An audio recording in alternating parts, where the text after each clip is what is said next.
गे मधु तोहर छोटकी बहिन झगड़ा करा दिलकई। गे मधु तोहर छोटकी बहिन झगड़ा करा दिलकई। दुल्हा के भाई के लभ के बीमारी धरा दिलकई। गे शीला तोहर छोटकी बहिन झगड़ा करा दिलकई। गे शीला तोहर छोटकी बहिन झगड़ा करा दिलकई।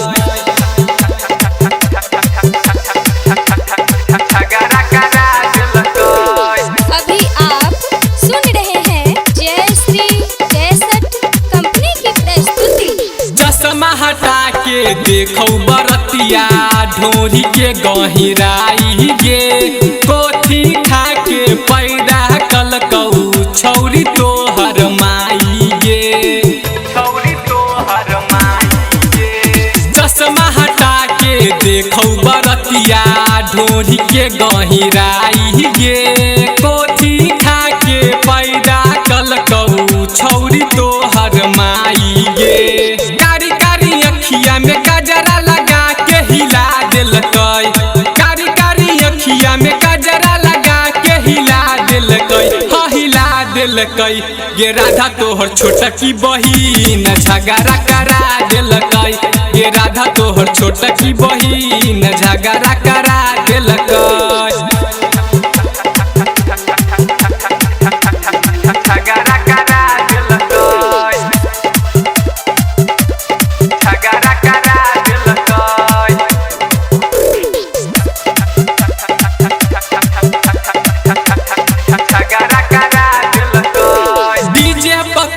हिलाब जे छलौ माल एकदम टॉप गे।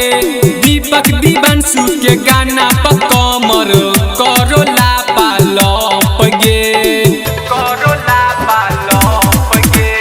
डीजे पर कमर हिलाब जे छलौ माल एकदम टॉप गे। दीपक दीवांशु के गाना पर कमर करो लापालप गे।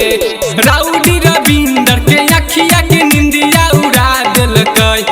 राउडी रविंदर के अखिया के निंदिया उड़ा दिलकई। गे मधु तोहर छोटकी बहिन झगड़ा करा दिलकई। गे पूजा तोहर छोटकी बहिन झगड़ा करा दिलकई।